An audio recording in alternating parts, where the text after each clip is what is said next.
to take a look at the recent report by the Nigerian Bureau of Statistics and also review the security situation in the country is security analyst and managing director of Beacon Consulting Limited, Adamu. Thank you so much for being on the news tonight. My pleasure. Thank you for having me. Great. Let's start with the staggering statistics by the NBS today. I mean, we've seen reports about kidnapping for ransom from individual group reports, collated across the country. But this is coming from the NBS itself, a government agency. What do you make of the reports that says 2.23 trillion naira paid in ransom for a period of 12 months? What does this say about the security situation? Worrisome in all ramifications. That amount is more than the budget of a lot of states in the country. Only very few states in Nigeria have budgets that are above that amount. So if you look at just the figure and the fact that we're talking of a shadow economy, where they don't pay tax for those ransom that they collect. We don't know what they do with the money, even though I have an indication of what they could possibly be doing with the money. And what would that be? Buying more weapons, of course, to perpetrate more crime. And it's funding the activities. Activities, exactly. So you can see the roller coaster effect of what that would have on future insecurity within the country. So I must commend the NBS for embracing data. As you know, I run a company. We've transited from Beacon Consulting to Beacon Security and Intelligence Limited, and we do churn out data every month on this. And frankly, when I looked at not just the figure, but the methodology that NBS used, and then the other components we involved within that report, I was quite delighted. I said, for once, I'm seeing a government agency that has not just embraced data, but that has presented a report that is backed up by a methodology that is scientific. If you evaluate it and criticize it, you're likely to perhaps even come up with the same result. We've tried to compare what they've released and what we've been releasing, and frankly, there's no much difference in terms of the variation within the regions, in terms of the variation in crime types. Yeah. So we're quite delighted, actually. Okay, great. I like that you brought that up, because I was just going through your work as well, and I saw that a recent report you released also shows a high number of killings in the northwest of Nigeria. So let's go to the breakdown of the region according to the NBS. The NBS is saying the Northwest contributed to the highest number of crimes. They also paid the highest ransom. More than half of these monies that were paid was paid from the Northwest alone. In contrast, the Southeast region recorded the fewest crime incidents with 6.18 million cases. That's not far from your record as well. But how do you interpret this? Any surprises, really? I mean, when you look at the Northwest and then you look at the Southeast, what's responsible for this variation and disparities? So first off, the perpetrators of the crime. What we have in the Northwest, mainly bandits, and to an extent, some ideological terrorist groups. Recently, the Lakurawas emerged. But before then, we know that even ISWAP and to an extent, Jamaat al-Ahl Sunnah, Lil Dawati wal Jihad, have cells, some of which are active within the Northwest. So the crime pattern and the targeting is very different. In the Southeast, what you have as a secessionist group, and the crime type are slightly different. They attempt to enforce the sit at home and some other crimes that they perpetrate. Yeah. The consequence of that crime it varies. In the North, you can have one crime incident that can result in up to 100 deaths or 100 kidnapping, as the case may be, since we're discussing kidnapping. In the South, it would be 1 person, 2 person, maximum maybe 10 persons. So that's why you see that variation. Of course, we can also discuss the objective of the crime. Yeah. What we've noticed over time is that the non-state armed groups in the Northwest, they use fear as a weapon to achieve their objective. So to them, the more they kill, the more they abduct, the more they are perhaps trying to achieve their objective. While on the other hand, in the South, you see a little bit measured.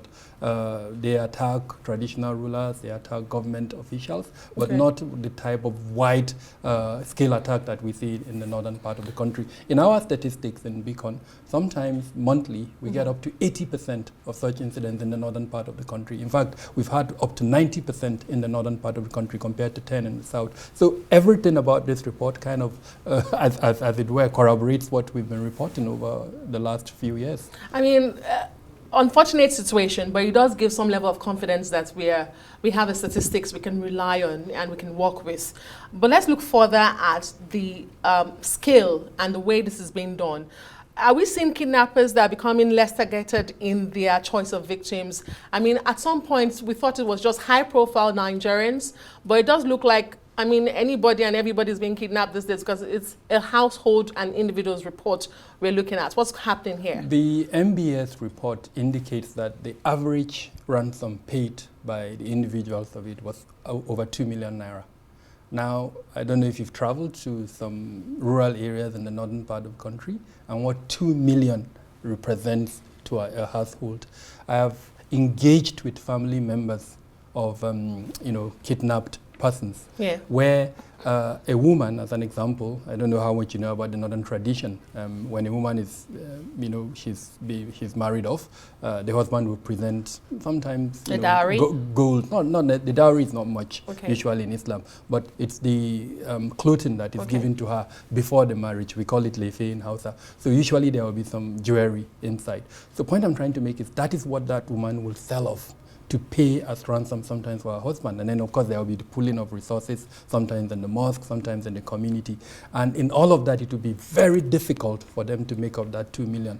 Reports have been written to show how livelihoods have been destroyed as a result of kidnap for ransom. The moment they pay, they sell off those things, including their farm produce, including their vehicles, their landed property, their lives are destroyed completely, in their livelihoods, not their lives. So they now become dependent, as it were, on the community, and a cycle of poverty now starts kind of playing out. This is what this report shows. And I think it also shows the porosity of our financial system. And earlier when I referred to the shadow economy, how over 2 trillion naira would be going around.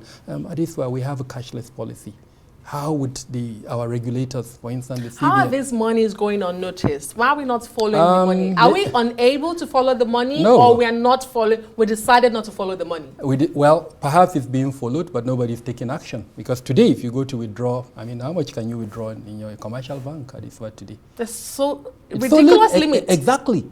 So where does this money come from? All of our cash, in one way or the other, is circulating within, quote and unquote, the formal economy. But of course, as you go further into the rural areas, there's that shadow economy that is a little bit difficult. But it's a joke that we have a cashless policy, and yet we have this shadow economy with these huge sums of money. So it's a wake-up call. Again, I must commend the NBS. It's a wake-up call for our regulators, especially the Central Bank of Nigeria, to sit up to its responsibility and look at the commercial banking system and perhaps find ways to block these leakages that allow this shadow economy to thrive. The other component is the fintechs that allow people to open accounts on their phone. What happened to the KYC policy, know your customer policy? How can you just sit down at home and open an account without, the banking system really knowing who you are? I could be a robot for all they know. Exactly. All they care. Yeah.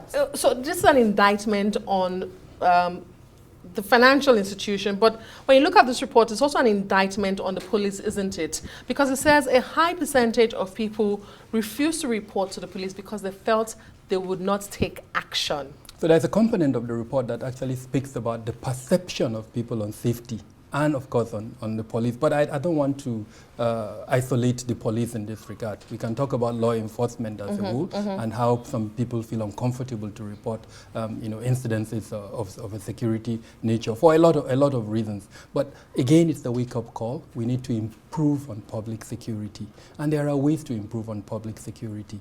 The provisioning that we have at the moment for security, we need to look at it closely. For most times, security is seen as perhaps an avenue to just siphon money. But the reality is that security is correlated to development. People have to feel safe, and the only way they will feel safe is if security is improved. And frankly, no matter, earlier on you churned out figures, no matter the figures we churn out, if I don't feel safe enough to drive from Abuja to Kaduna or safe enough to drive from Lagos to Ibadan, then there is no figure that the federal government would reel out that would make any meaning to me. Great. I think in the course of this conversation, we established that the kidnappers are becoming less targeted. They just go for everybody. I live in the northern part of the country. And there's community contribution for these ransoms. But does it worry you that the rural communities are becoming so vulnerable? Because the report shows that majority of these crimes happen in the rural area. And I wanted like you to juxtapose that with, I mean, the interagency report we had earlier today as well. You know, the real figures of the achievements, the neutralization of these bandit kingpins and, you know, non-state actors, but yet we have such a damning report from the NBS.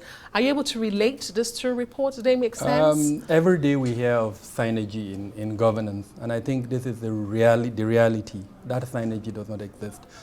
In the last few months, I've been advocating for an embracement of the NBS. And this is the reality. NBS has shown clearly that its methodology is more scientific, it's more reliable. And so I'm hoping that this would be an opportunity for government to move closer to NBS. In today's world, you cannot do without data. Data is the way to go. The more these agencies embrace data, the more they will understand how to solve this problem. It is not by force, it is by addressing the root causes. And in that report, some of the root causes have been identified. In 60 seconds, it's the Yuletide. How do we take responsibility for our security? And first off, if you don't have to travel, don't travel. If you are at home, of course, criminals take advantage of homes that are vacant. So try not to leave your home vacant. If you have to travel, make sure there is some level of physical security protection. There's what we call the 3 A's. You have to be aware, you have to anticipate, and then you have to take action. Great. Thank you so much. Unfortunately, we are out of time. Mr. Kabiru Adamu, thank you so much for being on Newsnight. We do appreciate your time. Thank you for having me.